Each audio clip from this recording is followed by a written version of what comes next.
Oke, buat teman-teman semua, selamat datang di kegiatan kita hari ini. Terima kasih buat semua teman-teman yang sudah ikut ambil bagian dalam kegiatan kita hari ini. Selamat datang juga buat teman-teman yang mungkin tidak datang dari dari kelas Medan Kemulalang. Kami ucapkan selamat datang. Semoga di kegiatan kita ini bisa berlangsung dengan baik. Teman-teman juga bisa mendapatkan apa yang teman-teman cari. Oke, 5 menit lagi akan kita mulai kegiatan kita hari ini.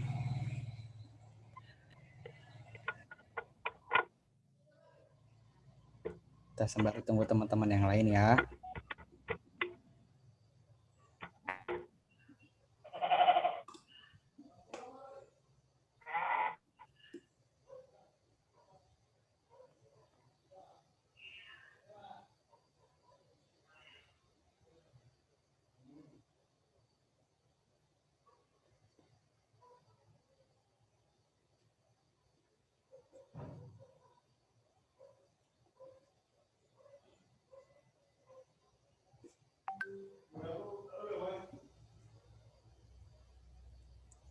Oke, di 1938 kita mulai ya, teman-teman.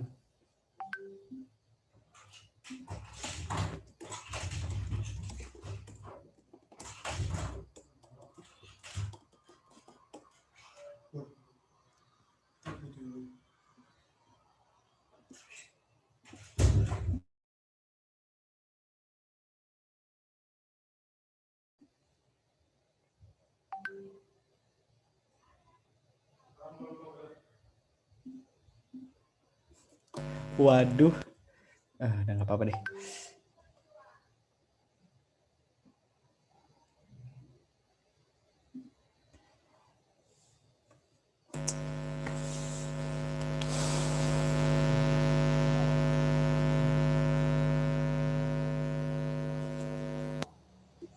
Oke, buat teman-teman yang mungkin tahu temannya ikutan juga, boleh sambil di chat masing-masing ya, biar kegiatan kita langsung kita mulai. Karena kegiatan kita ini tidak berlangsung lama, dibuat padat agar teman-teman semua konsentrasi dan pendeta kita juga bisa memberikan materi secara padat ke kita semua tentang Abraham hari ini.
Oke, buat teman-teman semua, karena kita mau mulai, bolehlah kita buka kamera kita ya. Bagi yang punya mungkin lagi sedang dalam kondisi bisa membuka kamera, boleh dibuka kameranya. Tapi kalau tidak juga nggak apa-apa. Oke, mungkin karena kami berkomitmen untuk merubah kita semua untuk tepat waktu. Jadi dan juga kami menghormati waktu teman-teman yang teman-teman sediain dan waktu pendeta juga yang pendeta kami sediakan untuk berbagi. Mungkin hari ini langsung kita mulai saja kegiatan kita. Tapi sebelum kita memulai, mari kita satukan hati kita. Kita mau berdoa terlebih dahulu. Kita satukan hati kita bersatu dalam doa. Kami bersyukur setiap hari dan setiap waktu yang Tuhan berikan ke kami adalah sebuah anugerah dan sukacita ya Tuhan. Berkati kami ketika kami masih mau dan masih mampu dalam melaksanakan dan mengikuti dalam pencarian kebenaran tentang firman-Mu. Berkatilah program dan kegiatan kami hari ini agar semuanya bisa berjalan dengan baik. Kami berkati juga pendeta kami yang akan memaparkan tentang sejarah Abraham dan apa saja pedoman yang bisa kami ambil dari Bapak orang percaya ini, agar semuanya bisa kami limpahkan dalam aksi dan dalam perbuatan kami sehari-hari ya Tuhan. Kami berkati juga teman-teman kami yang belum bergabung, agar Engkau yang mengingatkan mereka, agar mereka dapat secepatnya bisa bergabung dengan kami. Kami berkatin kami ya Tuhan, di dalam nama anak Yesus Kristus kami berdoa dan mengucap syukur. Amin. Oke, sekarang akan kita mulai kegiatannya. Mungkin untuk teman-teman boleh lagi lah buka kameranya mungkin yang bisa, tapi kalau nggak bisa juga tidak apa-apa. Jadi hari ini kita akan berbicara tentang tokoh yang sangat-sangat familiar juga di kalangan anak muda, Abraham. Kenapa ini menjadi satu topik yang akan kita bawakan di awal dan kegiatan kita yang pertama tentang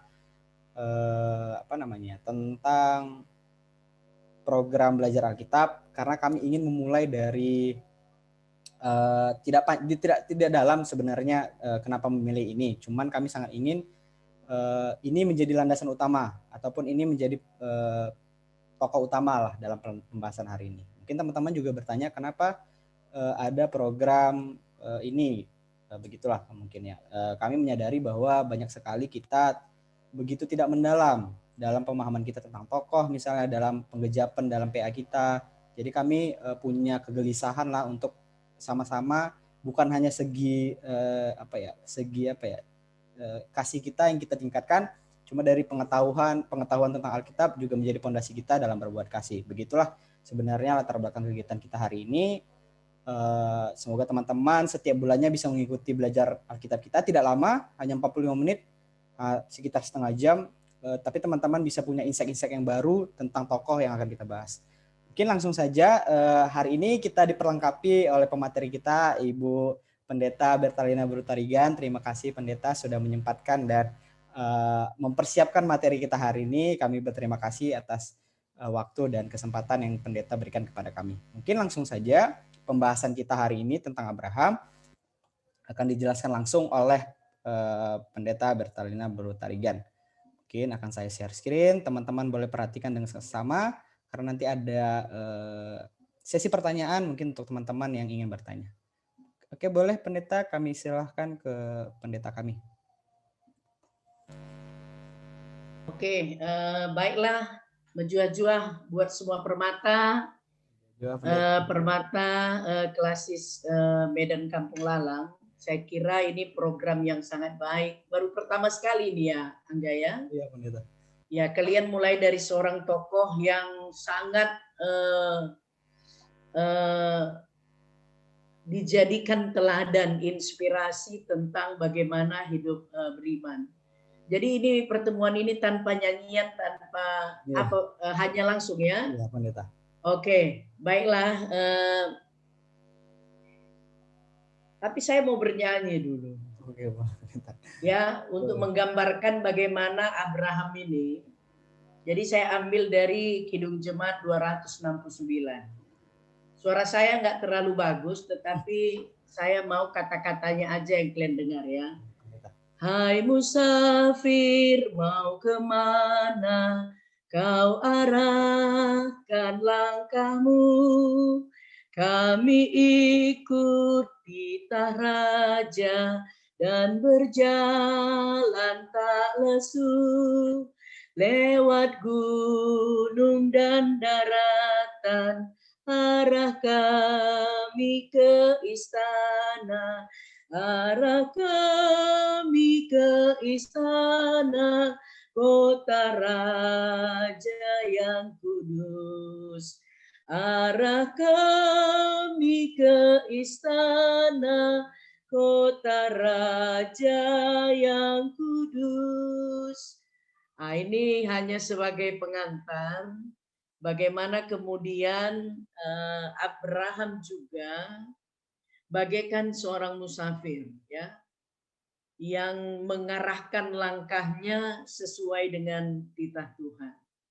Ini menginspirasi saya juga ketika Angga menghubungi saya bahwa hidup kita pun sebagai musafir di dunia ini ya. Arahan kita memang kepada kekekalan, bukan kepada hal-hal yang sifatnya sementara. Itu pengantar. Lalu tentang Abraham ini, mulai dari kejadian sampai dengan perjanjian lama sampai dengan perjanjian baru, ini dituliskan tentang dia sebagai teladan iman. Kalau kita lihat dulu sebagai pengantar ini, Ibrani 11 ayat 8 sampai dengan 10 saya baca. Karena iman Abraham taat ketika ia dipanggil untuk berangkat ke negeri yang akan diterimanya menjadi milik pusakanya. Lalu ia berangkat dengan tidak mengetahui tempat yang ia tujui. Karena iman, ia diam di tanah yang dijanjikan itu, seolah-olah di suatu tanah asing, dan di situ ia tinggal di kemah dengan Ishak dan Yakub, yang turut menjadi ahli waris janji yang satu itu. Sebab ia menanti-nantikan kota yang mempunyai dasar, yang direncanakan dan dibangun oleh Allah. Kota yang direncanakan dan dibangun oleh Allah. Jadi sebagai pengantar itu kita masuk.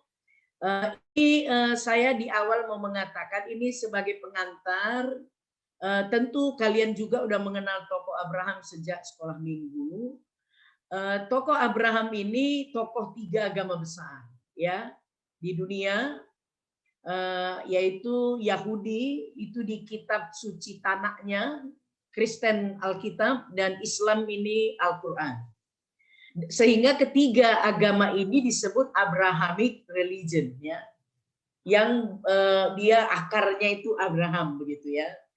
Kepada Abraham, Ibrahim dalam konteks Islam, Allah mengikat perjanjian yang membawa lahirnya bangsa Israel. Allah berjanji untuk membuat keturunannya sebanyak bintang di langit dan pasir di lautan. Kalau dalam tulisan-tulisan ada juga seperti abu di tanah. Ya, Abraham dikenal sebagai bapa segala bangsa yang dijadikan sebagai teladan tentang iman dan kepatuhan yang luar biasa terhadap Tuhan Allah. Walaupun demikian, Abraham juga adalah manusia biasa yang pernah mengalami ketakutan. Sehingga dia harus membuat kesepakatan dengan Sarai istrinya agar mengakui Sarai adalah adik Abram demi jaminan keselamatannya. Artinya ketika saya menuliskan kata Abraham adalah manusia biasa, saya bukan bermaksud supaya kita kira-kira mensahkan ketika ada kelemahan-kelemahan. Bukan itu yang mau saya angkat. Tetapi ketika saya berkata Abram juga adalah manusia biasa, artinya kita juga bisa menjadi pejuang iman seperti Abraham. Itu yang mau saya katakan ya, bukan mau mensahkan ketika jatuh ke dalam dosa, tidak. Lebih melihat nilai positifnya. Abraham dan keluarga. Ini tentu kalau kalian baca Alkitab tentu lebih banyak informasinya. Lahir di Ur-Kasdim, ya, tanah penyembahan berhala. Ya, jadi pada masa itu penyembahan berhala di kota Ur-Kasdim itu adalah kota suci bagi dewa bulan. Dewa bulan itu bernama yaitu Camarian. Ya, itu nama dewa bulannya. Penyembahan berhala daerah Mesopotamia, Irak sekarang. Lebih kurang tahun 2000 sebelum Masehi. Tentu ini adalah perakiraannya.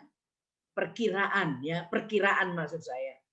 Jika ditelusuri, Abram adalah keturunan Sem anak Nuh. Ayahnya bernama Terah. Terah ini sendiri artinya adalah bulan. Saudaranya Nahor dan Haran, istrinya Sarai, anak Sarai Ishak, istrinya yang kedua Hagar, anaknya Ismail, dan istrinya yang ketiga Ketura, anaknya Zimran, Yosan, Medan, Median, Isibak, Yusua. Ketika usia 99 tahun, nama Abram itu sendiri Bapa yang mulia, diubah menjadi Abraham, Bapa banyak bangsa. Nama Abraham pertama kali muncul di kitab Kejadian 11 ayat 26. Merupakan anak sulung Terah. Secara umum kisah tentang Abram dikisahkan dalam Perjanjian Lama Kejadian pasal 11 sampai 25. Abram meninggal pada usia 175 tahun dan dikubur di Gua Mahpela di Hebron. Ini sebagai beberapa catatan mengenai riwayatnya, keluarganya. Lalu kemudian apa yang mau kita pelajari dari hidup tokoh Abraham ini? Ini saya kira yang lebih menjadi penekanan pertemuan di dalam belajar Alkitab pendalaman tokoh ini, karena kalau mengenai siapa dia ini kita sudah tahu semua ya riwayatnya, tapi apa pelajaran hidup yang kemudian mau kita terapkan nanti oleh Permata khususnya. Mendengar suara Tuhan yang belum pernah dia dengar sebelumnya. Ini mengapa disebut mendengar suara Tuhan yang belum pernah dia dengar sebelumnya? Karena Abraham hidup di dalam keluarga dan lingkungan penyembahan berhala Camarina, dewa bulan. Dan dia mendengar suara yang tidak sama dengan penyembahan agamanya sebelumnya. Dan dia mengikut itu. Itulah yang kemudian dinamainya sebagai Elohim, Allah. Kejadian 12 ayat 1 sampai 3. Jadi kalau kita baca kitab Kejadian 12 ayat 1 sampai 3 ya. Saya baca. Berfirmanlah Tuhan Allah kepada Abram, pergilah dari negerimu dan dari sanak saudaramu dan dari rumah bapamu. Dari rumah bapamu ini ke negeri yang akan kutunjukkan kepadamu. Aku akan membuat engkau menjadi bangsa yang besar dan memberkati engkau serta membuat namamu masyhur dan engkau akan menjadi berkat.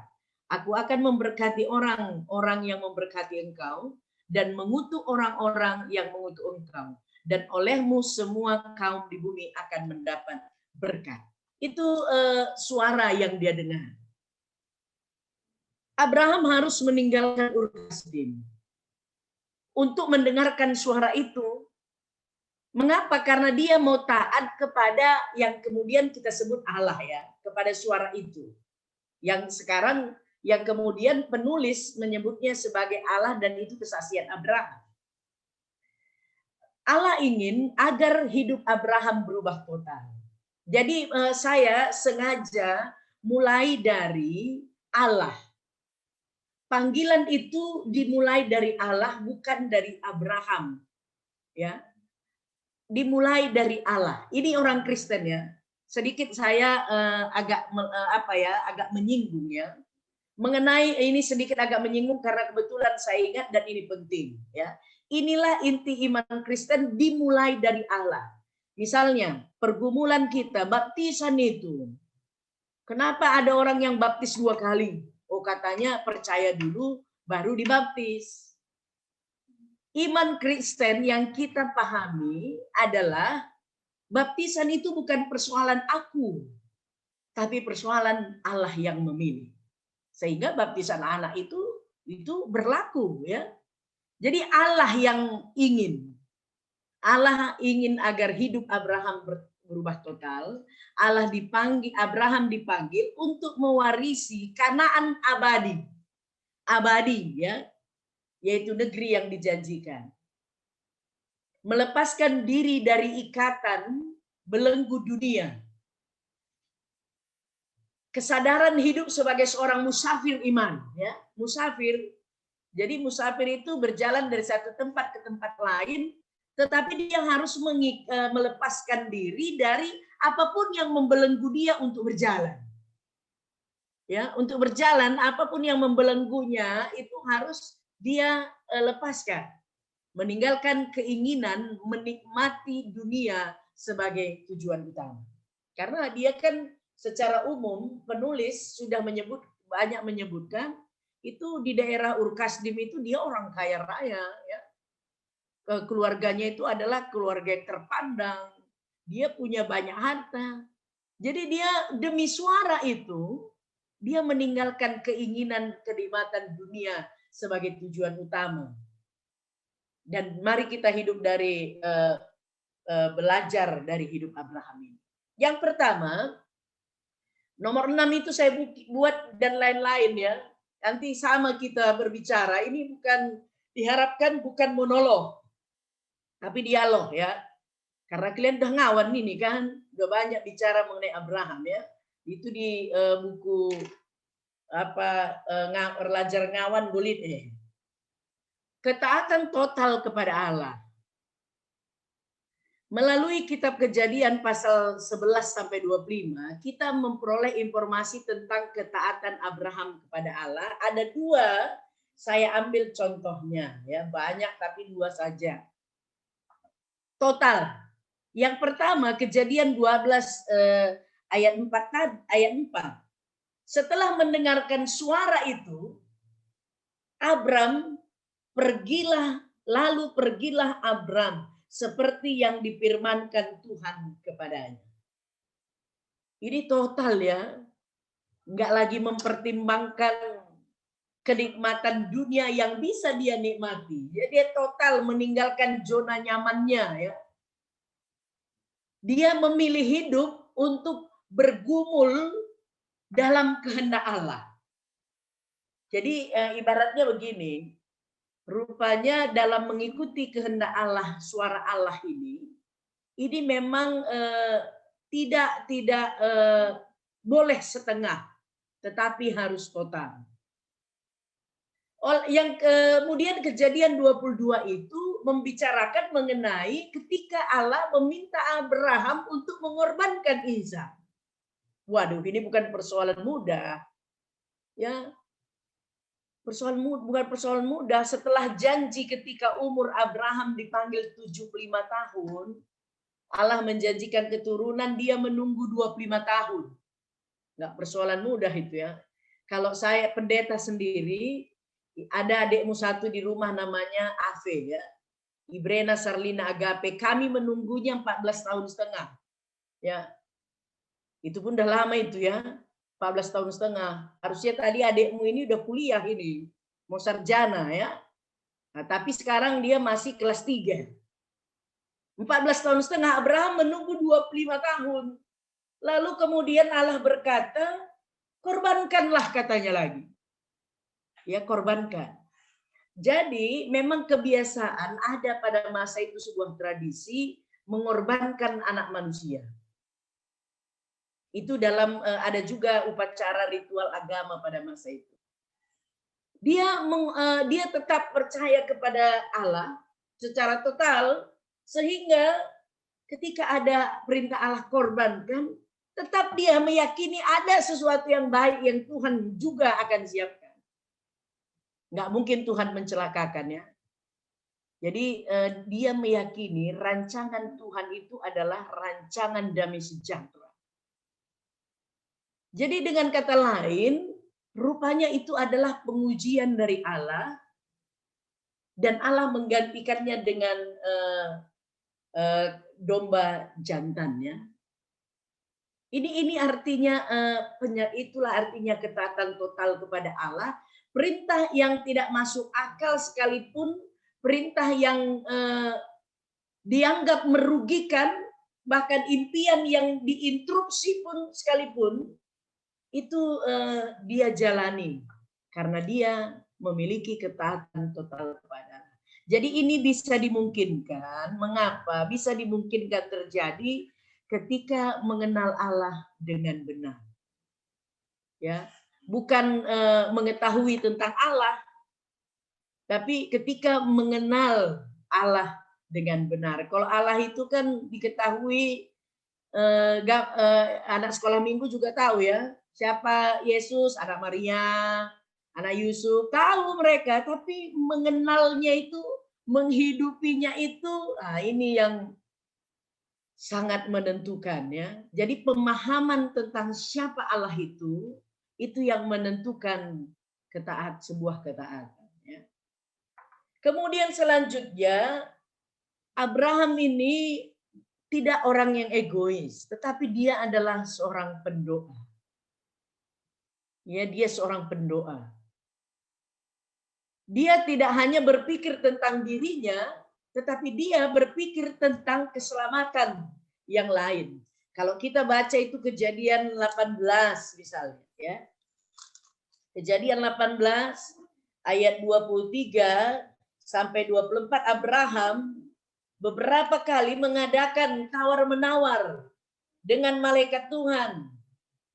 Ya, bagaimana nanti jika ada 50 orang yang benar, aku nggak musnahkan.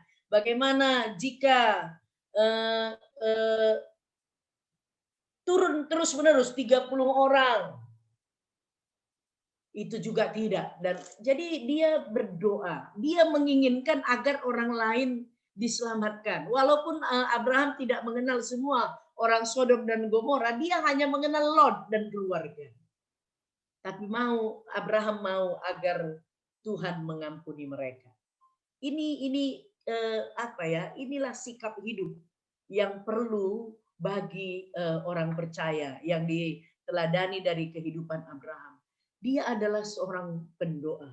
Dia mau Allah mengampuni mereka. Kita mengingat ini adalah minggu kita hari ini adalah hari Rabu, ya. Ini Rabu Abu istilahnya. Kok di dalam masa menjelang Jumat Agung ini Rabu. Besok Kamis Suci, ya. Besok Jumat baru Jumat Agung. Kita mengingat apa kata Yesus di kayu salib. Ya Bapa, ampunilah mereka, sebab mereka tidak tahu apa yang mereka perbuat. Ini sikap ini harus ada dalam kehidupan permata tentunya. Bahwa dia adalah seorang pendoa, dia mau bisa orang lain juga mendapatkan kelepasannya, kelepasan dari rasa bersalah, kelepasan dari bencana dan lain sebagainya. Kemudian kita lihat juga sifat ataupun teladan lain. Abraham itu adalah seorang yang mau mengalah. Ya, Kejadian 13 ayat 8 sampai 9, ya. Abraham dan Lot. Wah, ini sudah ada apa ini, Angga? Sudah ada peringatan. Enggak, pendeta, enggak apa-apa, itu lanjut aja. Enggak ada. Oke, baiklah. Abraham dan Lot berpisah. Karena mereka sudah bertambah ternaknya, selalu terjadi perebutan. Abraham membiarkan Lot keponakannya memilih terlebih dahulu tanah di lembah Jordan yang subur. Dan itu kesaksian Alkitab mengatakan itu seperti taman Tuhan. Dia silakan pilih dahulu. Pasti setiap orang yang memilih dahulu pasti dia pilih yang terbaik. Padahal itu keponakannya si Lot itu, tetapi diberikannya kesempatan terlebih dahulu untuk memilih. Jadi dengan kata lain, bahwa ini bisa terjadi ketika dia meyakini Tuhannya yang membangun hidupnya, ya. Tuhan yang membangunnya, ya. Dia yakin bahwa dimanapun dia diberikan Tuhan tempat, itu akan menjadi tanah berkat dari Tuhan, ya. Kemudian yang keempat, dia juga punya sikap hidup yang berani. Biasanya benar itu karena benar berani, ya. Takut itu salah. Kalau Kejadian 14 ayat 1 sampai 16, setelah memilih kota di dekat Sodom dan Gomora, kemudian akhirnya raja-raja timur menyerang daerah Sodom, dan termasuklah Lot. Kemudian mereka angkut, lalu kemudian harta bendanya pun diambil. Lalu Abraham, dia membela kehidupan Lot dan juga termasuk orang Sodom.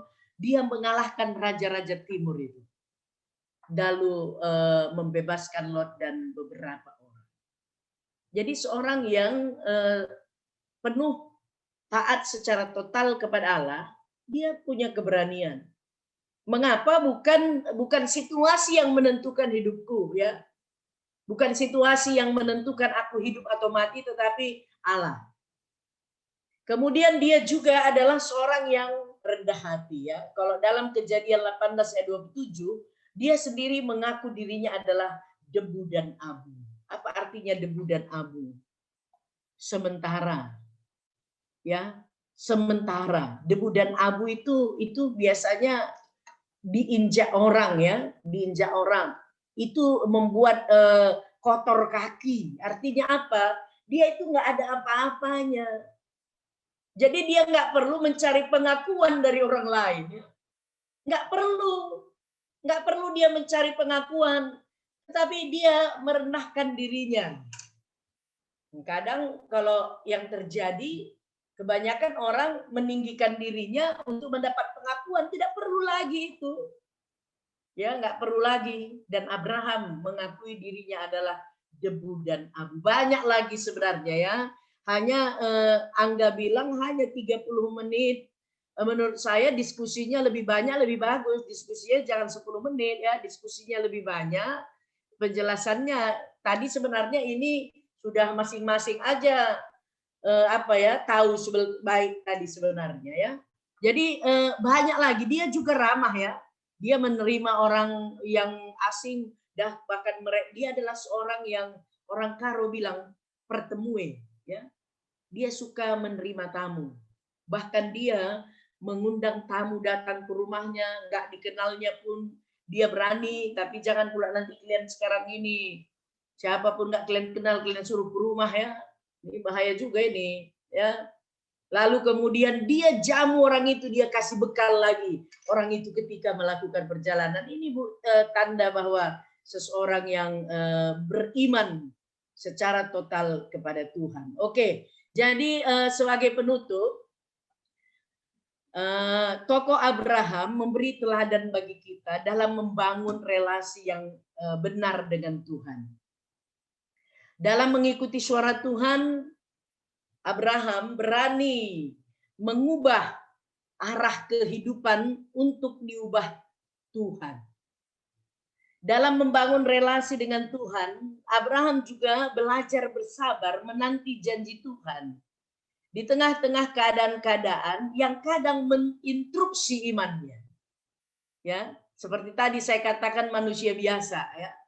Bahkan akhirnya ketika umur 86 tahun dia mengikuti ajakan Sarai istrinya untuk mengambil Hagar ya. Itu kan interupsi itu bagi iman ya.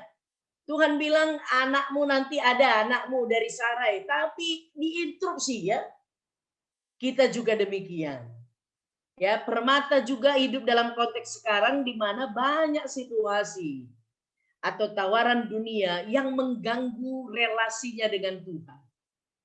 Seperti Abraham terus membangun hidup berimannya, mengikut dan memegang janji Tuhan. Itu yang harus dilakukan oleh permata. Jadi selamat bergumul ya. Lebih baguslah kita banyak interaksi, dialog ya satu dengan yang lainnya. Tuhan Yesus memberkati. Oke, Angga. terima kasih Pendeta atas penjelasan yang sangat-sangat luar biasa buat kita semua. Teman-teman, sekali lagi aku boleh minta tolong ke kita semua, boleh diaktifkan kameranya jika berkenan, karena biar kita memulai interaksi dan diskusi hari ini bisa menarik. Karena hari ini kita punya topik yang jarang sekali kita bicarakan, misalnya dalam PA tentang pendalaman tokoh-tokoh yang akan kita bahas sampai di bulan 12 nanti.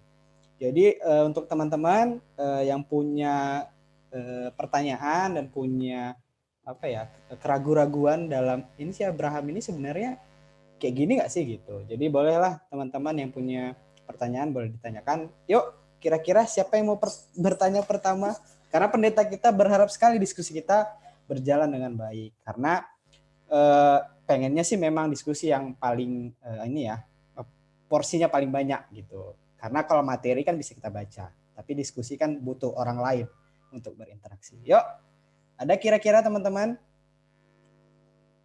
Dari tadi aku lihat Kak Winda Lestari nyatat nih Pendeta. Berarti Kak Winda harusnya udah punya nih pertanyaan nih. Kak Winda ada pertanyaan nggak kira-kira?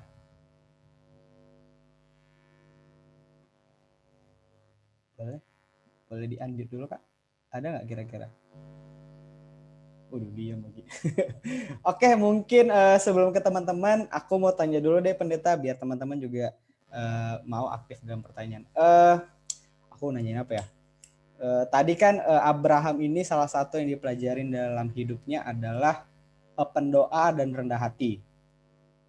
Betapa Abraham sangat taat dalam berdoa dan sangat dan secara garis lurus lah aku bilang dia juga orang yang sangat rendah hati.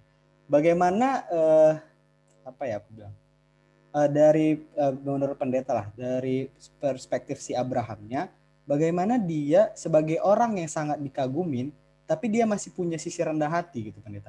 Karena banyak sekali kita sekarang teman-teman, aku sendiri ketika kami berbuat baik ada seperti proud sendiri gitu dalam pelaksanaan tersebut misalnya gitu. Jadi bagaimana sih kami sebagai misalnya seseorang yang mungkin dipandang di sekeliling kami tapi kami masih punya sisi rendah hati gitu pendeta. Mungkin secara simpelnya itu aja pendeta. Mungkin langsung boleh dijawab aja pendeta. Sembari nunggu. Oke, baiklah Angga. Ini masih kita berdua ini yang ngomong ini ya. Iya. Di apa ini? Di link ini ya. Oke lah, Banyak oke nah. bertanya. Iya pendeta. Oke, baiklah. Secara umum kita katakan Abraham ini orang yang terpandang bahkan menjadi teladannya. Teladan. Tapi teladan iman ini ya. Iya.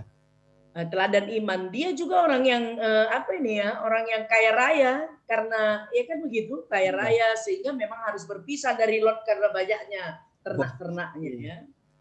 Oke, bagaimana bisa dia tetap walaupun orang terpandang rendah hati? Sementara umumnya sekarang ini orang yang terpandang itu mengangkat dirinya. Kan begitu, mengangkat dirinya ya.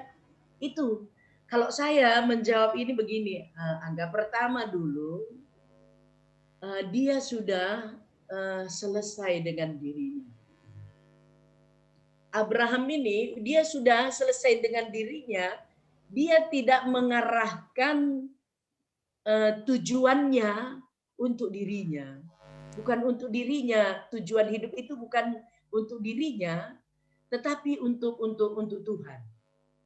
Ya, jadi umumnya kita bisa melihat ya, contohnya saja orang yang misalnya lah ya, saya bikin langsung contohnya.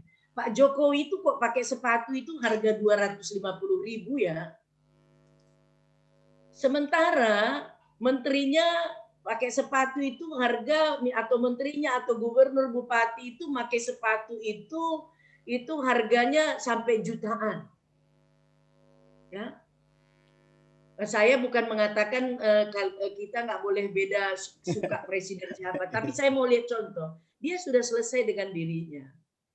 Nggak perlu lagi dia atribut-atribut duniawi yang membawa orang mengakui dirinya. Kan orang konteks sekarang ini kan ketika orang tidak selesai dengan dirinya, segala sesuatu itu tujuan untuk dirinya, membantu orang pun supaya dirinya yang dipuji misalnya, itu kan berarti dia masih mengarahkan tujuan itu kepada dirinya, bukan kepada bukan mendoakan orang lain, bukan untuk Tuhan begitu ya. Nah, itu menurut saya. Jadi dia udah selesai dengan dirinya sehingga dia menyadari bahwa tidak boleh ada apapun yang membelenggu, mengikat dirinya. Hal-hal yang tidak kekal itu nggak boleh mengikat dirinya karena dia mau menuju kepada tanah yang kekal itu sendiri. Nah, jadi itu yang terjadi sekarang ini juga Angga ya, sehingga kalian bahasa Karo ngertinya? Ngerti pendeta. Angka kena dan memang harus belajar bahasa Karo begitu. Pendeta. Jadi si teri dahman banta genduari makana melalange ketika melakukan hal yang baik, seseorang itu pun bisa menimbulkan konflik. Sura-sura turah sinanggel katanya. Mengapa ketika aku mau melakukan kebaikan, aku mau orang lain memujiku, dan ketika aku tidak terpuaskan, aku merasa kecewa. Benar-benar. Ketika ya ada maunya imbalan ketika aku berbuat baik. Ketika aku merasa yang kubuat baik itu tidak membalas, wah ini bisa bermasalah. Jadi dia tidak melakukan karena Tuhan, ya, tetapi untuk dirinya, untuk dirinya. Jadi ketika masih diikat dengan kepentingan segala tujuan untuk diri, ya memang begitu yang terjadi, Angga. Ya. Jadi itu makanya tadi saya nyanyikan lagu Kidung Jemaat itu. Kita ini musafir, ya. Tempat kita ini nggak kekal kan, sementara, tapi kita mengarahkan untuk melakukan hal-hal yang sifatnya kekal. Karena tujuan kita kan ke tempat kekekalan. Tentu itu tadi. Jadi kita ini musafir, ya, yang nggak boleh diikat oleh belenggu-belenggu yang membuat kita hanya nyaman sendiri gitu. Nah, yang lain juga boleh menanggapi, ya, bukan hanya saya. Ya, yang lain juga boleh, sehingga kita lebih diskusinya, cakap-cakapnya ini lebih hidup begitu, ya. Benar. Ada Lydia Barus, ada Indri Brupinem, ada si Gina, ya. Rame sih ini. Apa lagi? Iya. Oke. Michael. Oke. Oke, terima kasih Pendeta buat jawabannya. Yuk teman-teman, ini Pendeta udah ngomong 2 kali loh ngomong, pengen kita ngomong nih semua, nanya-nanya. Yuk, siapa kira-kira yang punya pertanyaan lagi? Atau harus dibuat hadiah nih, baru mau nanya nih. Boleh nanya Angga, atau minta tolong gitu? Boleh. Kak, materinya ada yang kelewatan, bisa nanti dibagikan gitu. Boleh Kak, siap Kak. Itu aja ya, makasih. Oke Kak, terima kasih. Kakak nggak ada mau nanya Kak, kira-kira? Belum terpikir. Belum terpikir, siap. Iya. Oke. Jadi bagus juga nanti ke depan Angga. Pendeta. Materinya lebih awal diminta. Materinya lebih awal diminta sehingga bisa udah dibaca oleh peserta. Oke, bagus juga begitu kan, sehingga memang kita berdiskusi saja begitu. Oke, siap Pendeta. Ya, untuk ini masukkan aja ke depan ya. Oke, makasih buat kakak tadi ya sudah menyarankan atau meminta materi. Ada teman-teman yang mungkin bertanya, kira-kira ini yang buka kamera aja ya aku tanya ya. Novia ada, Michael, Gina, Kak Novita, ada kira-kira yang mau ditanya? Yuk, ayolah satu pertanyaan yuk. Aku mau nanya nih, Mbak. Yuk Kak, boleh Kak, silahkan. Kak Eva. Oke, bujur. Shalom Pendeta.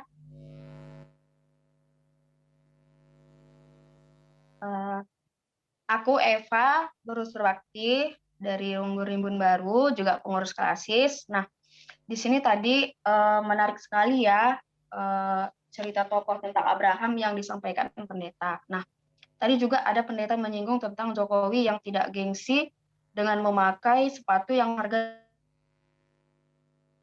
harganya dengan harga yang jauh di atas dari harga sepatu dari si Jokowi. Nah, Pendeta, satu pengalaman juga di pekerjaanku ini, aku di sini mau bertanya, aku pernah merasa direndahkan, dikecilkan dari teman-teman atau rekan kerja. Kenapa? Karena kami ada satu perkara itu ke Banda Aceh. Nah, jadi Pendeta, di sini aku punya prinsip karena aku sebagai permata dan aku juga percaya sama Tuhan Yesus. Nah, jadi di sana kemarin kami itu dibekali sebelum kami pergi ke Aceh, kami sudah ditegaskan supaya memakai jilbab. Kan gitu. Itu kalau kita beracara atau bersidang di Aceh. Nah, aku selaku orang Kristen, ataukah mungkin ini egoisku atau hanya sebatas aku tuh mempertahankan kepercayaanku, menurutku perbuatanku ini nggak salah, tapi nanti aku di sini minta pendapat dari Pendeta, aku jadi dikeluarkan dari surat kuasa atau dari tim hanya karena aku tidak mau memakai jilbab di tempat itu, Pendeta. Tapi memang satu sisi aku juga tanyakan ke teman-teman lain, itu kan hanya sebatas formalitas, toh juga selesai bersidang, kan kamu bukan mengakui bahwa kamu itu Islam, hanya formalitas, kan gitu Pendeta. Tapi menurutku di sini sudah menyalahi aturan gitu. Karena menurutku untuk mendapatkan uang, aku menutup-nutupi tentang agamaku gitu pendeta. Apakah di sini aku salah atau gimana? Coba pendeta kamu kasih penjelasan sama aku pendeta. Jujur. Oke, terima kasih Oke. Eva. Oke, silakan pendeta. Oke, bujur Eva, pengurus Permata Klasis. Persoalannya di Indonesia itu jilbab itu kan identik dengan pakaian Muslim ya. Kan pemahaman itu hidup ya, bahwa memang jilbab itu identik dengan pakaian Muslim. Kok nggak sering juga kita pun kalau kemana-mana nande-nande kita pakainya apa namanya itu kainnya taruhnya juga di kepalanya kan begitu biasanya itu kan. Tetapi persoalannya di Indonesia jilbab itu adalah ciri khas pakaian Muslim ya, muslimah ya, muslimah. Jadi memang ketika kita ada juga memang ketika sebuah peribahasa di mana kaki berpijak di situ langit dijunjung ya. Tetapi ketika itu menyangkut iman, tentu kita nggak tolerir ya. Kita nggak tolerir. Walaupun dikeluarkan dari tim gara-gara itu, karena kesannya begitu kan. Itu kan kesannya muslimah. Kok di Indonesia, kalau misalnya di luar, itu kan dalam rangka untuk menutupi, mengamankan diri dari cuaca panas dan juga debu di daerah Arab sana kan begitu. Jadi ketika itu kita hidup di wilayah yang menunjukkan bahwa itu ciri khas Muslim dan menyangkut iman, ya tentu kita harus menyatakan bahwa saya berani berbeda, kan begitu. Saya berani berbeda. Jadi dikeluarkan dari tim juga kan tidak mengurangi kualitas diri kita.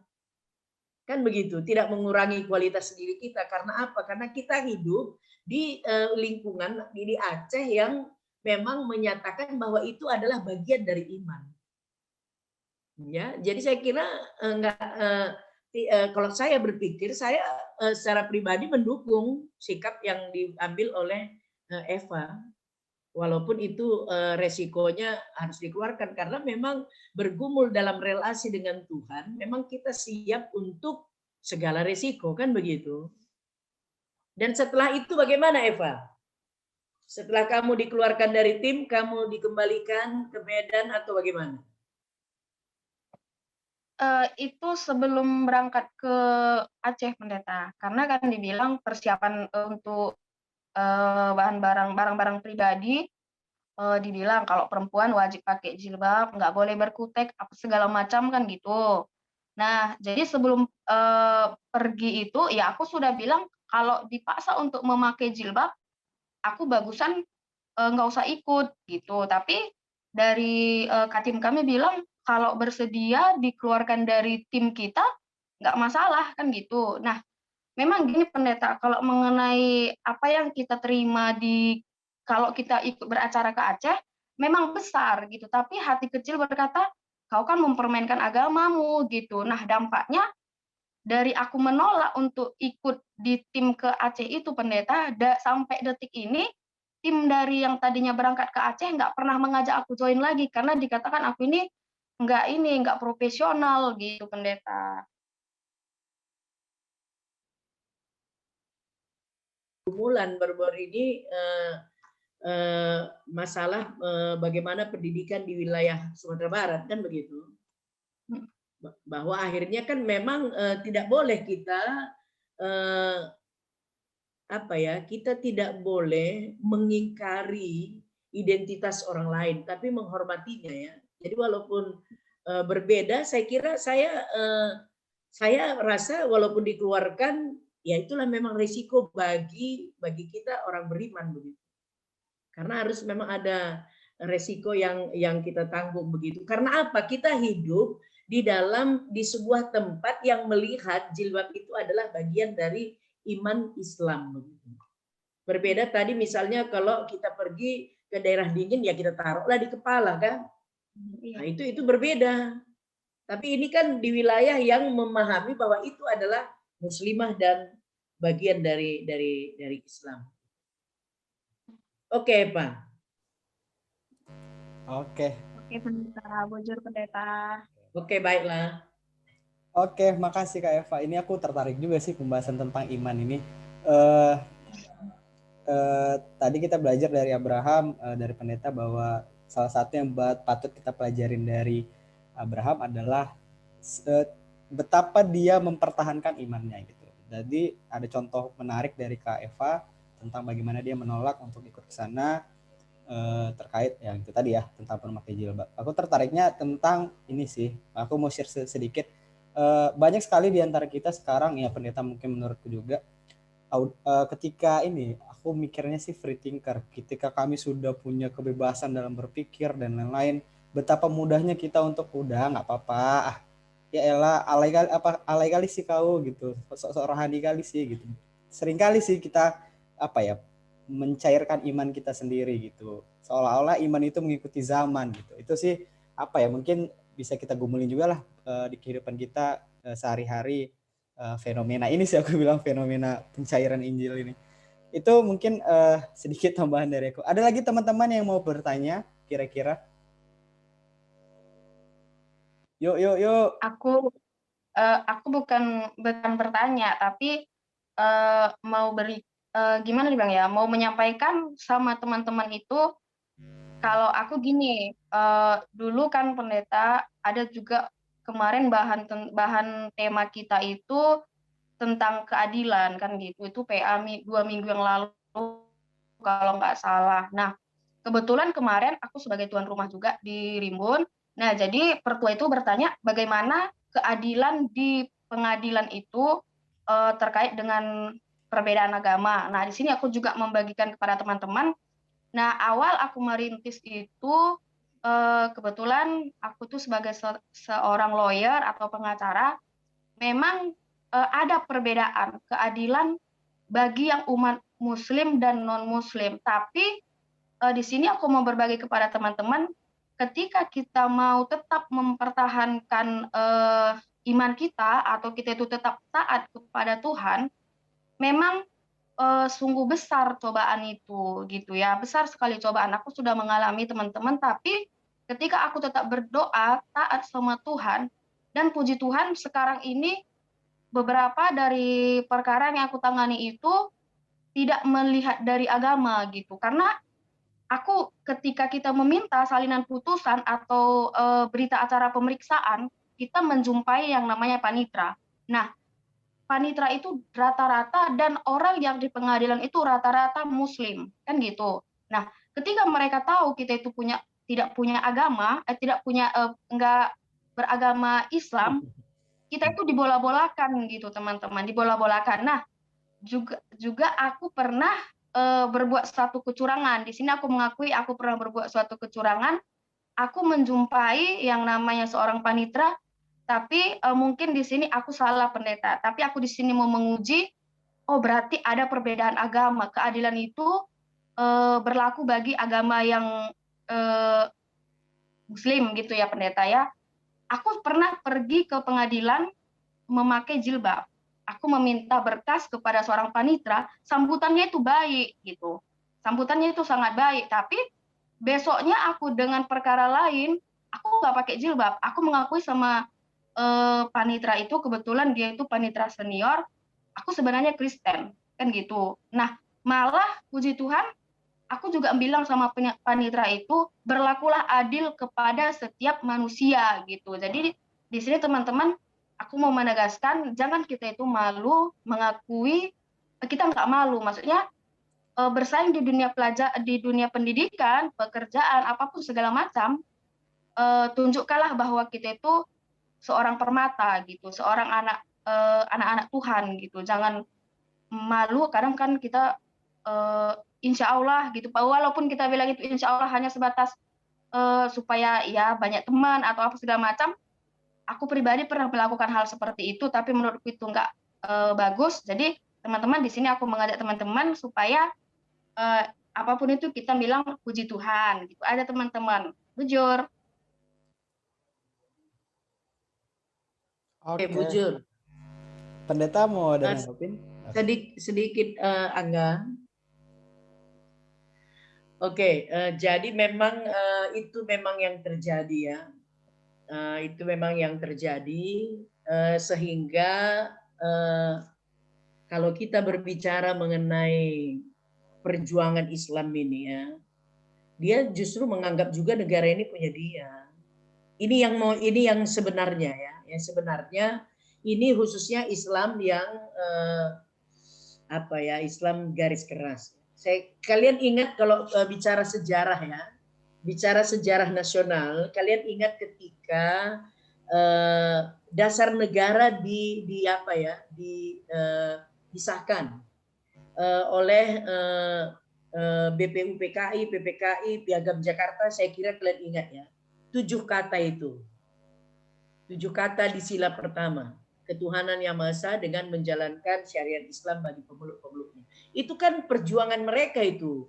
Sampai tanggal 18 akhirnya, mulai dari Piagam Jakarta itu ya, sampai tanggal 18 Agustus akhirnya itu dihapus 7 kata itu. Itu karena ada ancaman itu. Ancaman orang Kristen di wilayah timur khususnya yang menyatakan jika 7 kata itu dipertahankan, maka kami keluar dari negara Indonesia.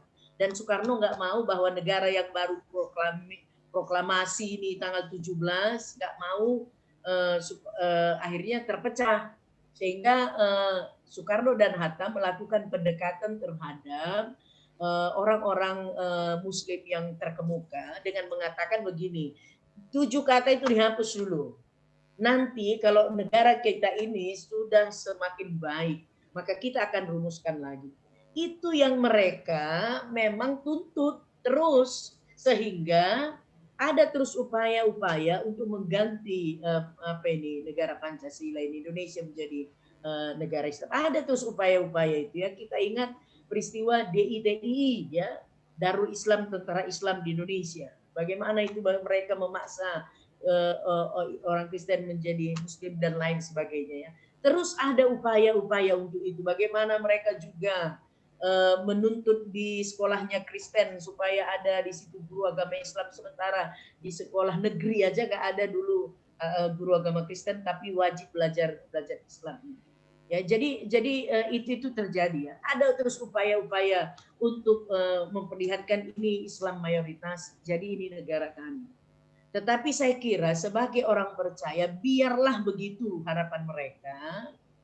Tetapi kita meyakini bahwa sebenarnya hidup dalam rancangan Tuhan bukan berarti tanpa bergumul ya. Tetapi hidup dalam rancangan Tuhan berarti kita membiarkan Tuhan, tapi kita tetap melakukan yang terbaik, membiarkan Tuhan merencanakan dan membangun negara ini ya, karena dia nggak mungkin berdiri, sehingga nggak mungkin diam, sehingga apa yang terjadi, muncul tokoh-tokoh yang kemudian walaupun dia beragama teman kita, tetapi kita ini mereka justru memperjuangkan kita. Kalian ingat juga bagaimana Gus Dur ya, Gus Dur bagaimana dia sambutan pada Natal. Apa yang dikatakan, perayaan Natal ini seharusnya bukan hanya dirayakan umat Kristen saja, tetapi oleh seluruh dunia karena Yesus itu juru selamat dunia. Wah, goncang mereka ya. Bagaimana? Jadi muncul juga dari pihak mereka yang justru berpikir nasionalisme. Jadi nggak perlu kita takut dengan identitas kita, tapi teruslah berjalan dalam identitas karena rancangan Tuhan adalah damai sejahtera. Walaupun sementara diinterupsi, dikeluarkan dari tim EPA, nggak apa-apa. Karena rancangan Tuhan itu akan terus berjalan. Ya, itu sedikit tanggapan Anda. Siap pendeta. Ini luar biasa sekali ya teman-teman, kaitan dari kita belajar Abraham sampai apa yang terjadi sekarang itu sangat relate ya sebagai kita orang percaya dan harus mempertahankan iman kita. Ini ada pertanyaan menarik dari teman kita Leo, cuman kami nggak ingin ini bentuk chat ya. Yuk Bang, coba tanya langsung aja Bang, nggak apa-apa. Yuk Bang Leo. Yuk, kok nggak ada orangnya nih. Oke, ada itu ya di apanya? Iya, mungkin Bang Leo-nya lagi ada kegiatan, mungkin aku bacakan aja ya. Tapi kami harapkan sih untuk pertanyaan-pertanyaan selanjutnya boleh langsung aja ya, sembari mungkin belajar untuk ngobrol di depan umum. Jadi teman kita ini ingin bertanya, Shalom ingin bertanya pendeta mengenai tema kita adalah belajar Alkitab. PA Permata adalah kegiatan yang seharusnya fokus mempelajari tentang ini, tentang Alkitab maksudnya, menafsir atau menelaah, mengkaji nas Alkitab yang dibaca. Tapi selama menjadi Permata, saya jarang menemui metode PA yang seperti itu pendeta. Kebanyakan metode PA-nya hanya nurikan pengucapan dan diakhiri dengan diskusi tentang tema-tema yang sudah ada di buku PA. Apakah ada saran pendeta cara untuk mengubah atau memperbaharui metode ini? Bujur. Mungkin boleh ditanggapin pendeta. Oke, saya kira apa yang dibuat Leo Ginting ya, ini dari Runggun. Saya mencirim pendeta. Oke, baiklah. Ini anggota pendeta Theo Bangun ya. Oke, jadi Leo Ginting, inilah saya kira kita syukuri apa yang dibuat oleh Permata Klasis ini, bahwa mulai belajar dari tokoh ya. Jadi apa yang kita bisa terapkan melalui tokoh itu dalam kehidupan kita sehari-hari, dan ini bisa juga menjadi masukan ke pengurus Permata Pusat nanti dia Angga dan Eva dan kawan-kawan yang merupakan pengurus. Karena gini, kalau PA itu kan penelahan Alkitab ya. Kalau PJJ memang pengejapan ya. PJJ itu memang kebanyakan pengejapan, tapi ini penelahan, ini kan penggalian ya. Jadi apa yang dikatakan oleh Leo ini mungkin nanti menjadi masukan sehingga fokusnya benar-benarlah mengkaji ya, mengkaji. Nanti mungkin dari 3 pertanyaan, satulah boleh sifatnya untuk sebagai renungan dan penggejapan ya. Tapi saya kira pengkajian itu juga harus muncul dari dari pertanyaan yang ada. Saya kira masukan saja, Angga. Tapi apa yang kalian buat ini saya kira sudah menjawab apa yang digumuli oleh Leo ya. Jujur. Oke, terima kasih pendeta. Oke, Bang Leo, mungkin ini mungkin salah satu metode yang boleh disarankan. Misalnya kalau PA ya buat metodenya misalnya temanya tentang apa, belajarnya dari tokoh gitu. Jadi mungkin salah satu sarana juga lah. Jadi belajar Alkitabnya dari tokoh. Jadi secara keseluruhan membahas isi Alkitab gitu. Jadi tetap yang dibahas kembali ke penelaan Alkitab. Itu aja mungkin Bang Leo nanti. Tapi kalau ada pertanyaan-pertanyaan boleh ditanyain lagi ya. Mungkin satu pertanyaan lagi teman-teman. Karena kita udah 20.35 nih, hampir sejam lewat. Ada kira-kira satu pertanyaan lagi yang mau ditanyakan ke pendeta kita tentang mungkin sejarah Abraham dan kaitannya dengan konteks kita hari ini. Karena tadi udah banyak tuh contoh-contoh dari teman-teman, dari Kak Eva juga secara real nyata yang dihadapin. Ada kira-kira? Halo, saya mau bertanya Bang. Oke, silakan Bang. Shalom pendeta. Selamat malam, Jepri Tarigan dari Permata LPTA. Bang Jep, sebelum Abang nanya, hidupinlah kameranya Bang Jep, biar tahu nih orang-orang. Sorry Bang, saya nggak ada webcam di komputer. Siap. Lanjut. Nah, jadi pendeta saya tadi fokusnya pada pendeta saat baca Kejadian 12 ayat 1 sampai 4. Jadi saya fokus di ayat pertama, berfirmanlah Tuhan. Terus saya lari lagi ke ayat yang ke-7. Ketika itu Tuhan menampakkan diri kepada Abraham dan berfirman. Jadi di 12 berfirmanlah Tuhan, di ayat ke-7 Tuhan menampakkan diri kepada Abraham dan berfirman. Terus saya lihat lagi, saya balik lagi kan, saya lihat ayat 15 yang kata pertama. Kemudian datanglah firman Tuhan kepada Abraham dalam suatu penglihatan. Terus saya terpikir gitu, karena saya pernah terdengar gitu kan. Saya cari tadi ada di ayat Keluaran 33 ayat 20. Lagi firmannya, engkau tidak tahan memandang wajahku, sebab tidak ada orang yang memandang wajahku dapat hidup. Di terjemahan bisnya, wajahku tidak akan kuperlihatkan padamu, sebab tak mungkin orang melihat aku dan tetap hidup. Maksudnya saya mau bertanya sini pendeta,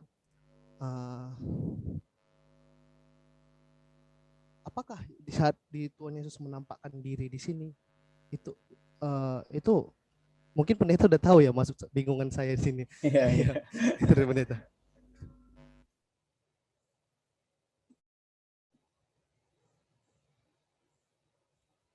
Tarigan ya. Oke, Jepri Tarigan, ya memang dalam pemahaman perjanjian lama ya, memang ketika Tuhan menampakkan wajahnya itu menjadi sebuah ini hukuman begitu ya, hukuman. Itu pemahaman yang mendominasi perjanjian lama tentang Allah itu Allah yang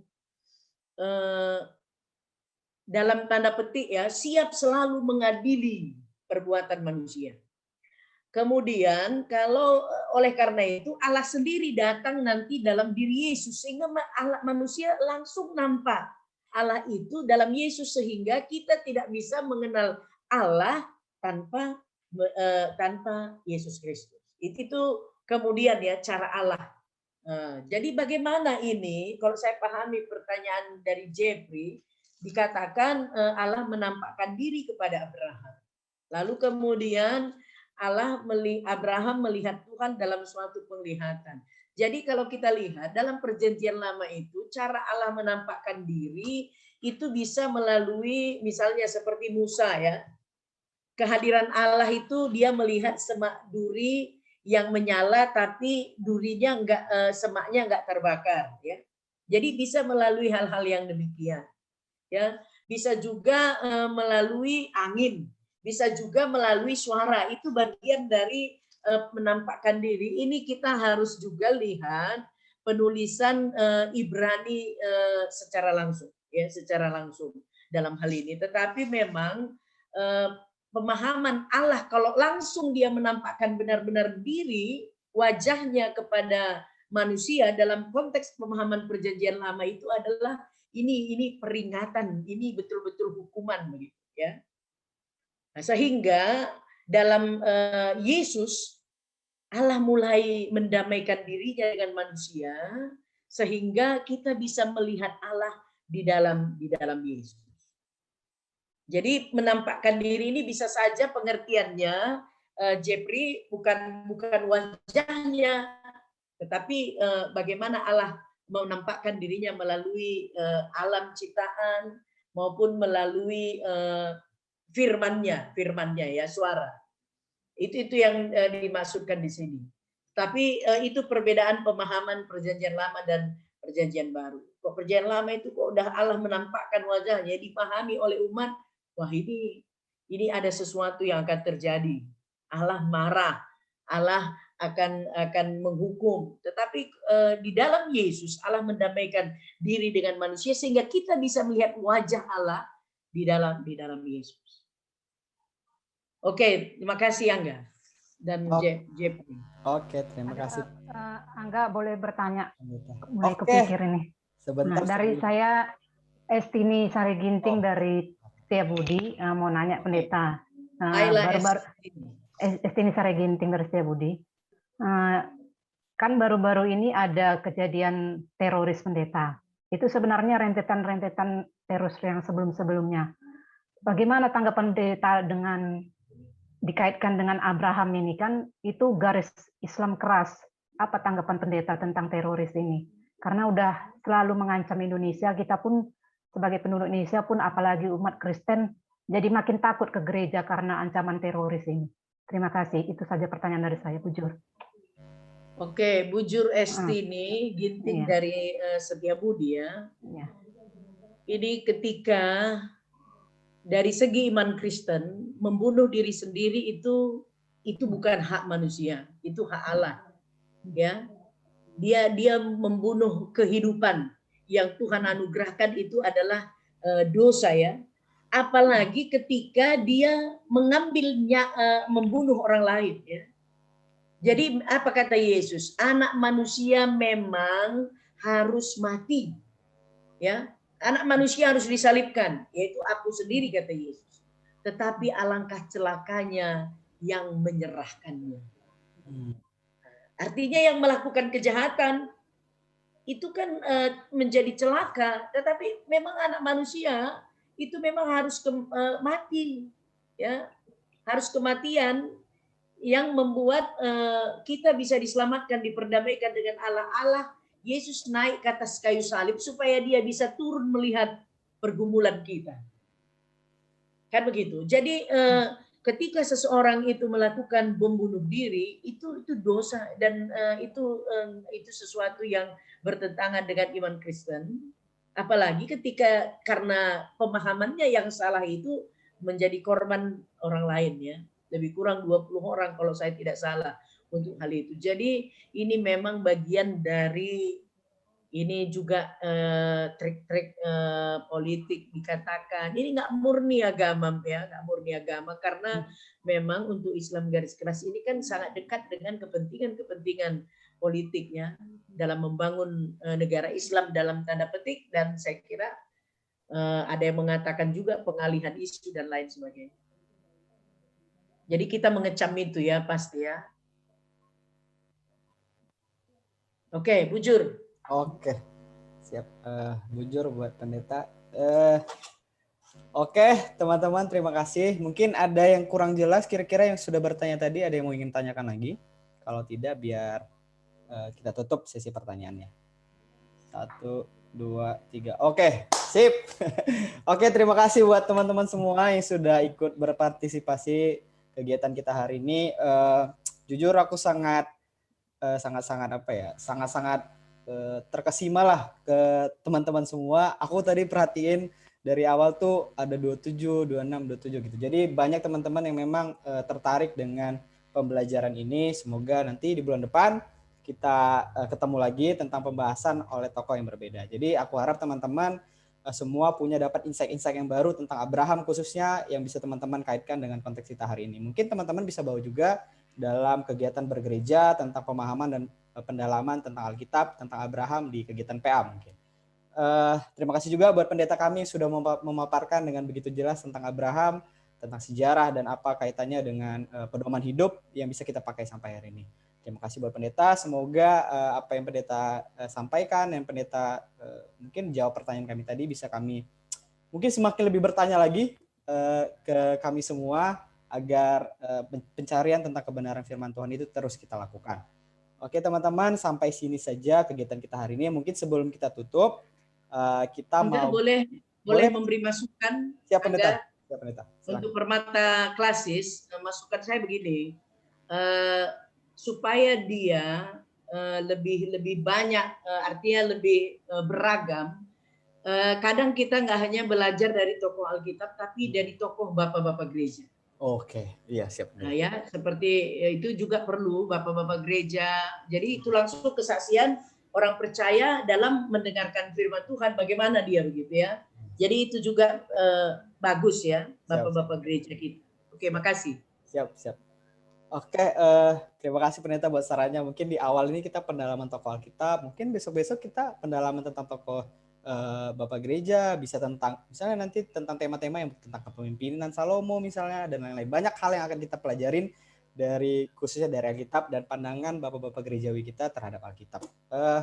Itu saja mungkin penutup kita hari ini teman-teman. Sebelum kita tutup untuk keluar dari room ini, boleh kita berdoa terlebih dahulu. Yuk kita satukan hati kita, yang buka kamera dan yang tutup kamera boleh disempatkan waktunya sebentar untuk kita berdoa bersama-sama. Yuk kita satukan hati kita bersatu dalam doa. Kami mengucap syukur ya Tuhan Yesus atas berkat-Mu pada malam hari ini ya Tuhan. Kami anak-anak-Mu, Permata dan teman-teman kami seluruhnya yang ikutan untuk belajar tentang Alkitab, khususnya tokoh Abraham pada hari ini. Kami bersyukur atas pemaparan yang diberikan pendeta kami. Kami semakin memahami bagaimana Abraham dalam kehidupannya dan apa yang bisa kami pelajari dari Bapak kami ini ya Tuhan, Bapak orang percaya.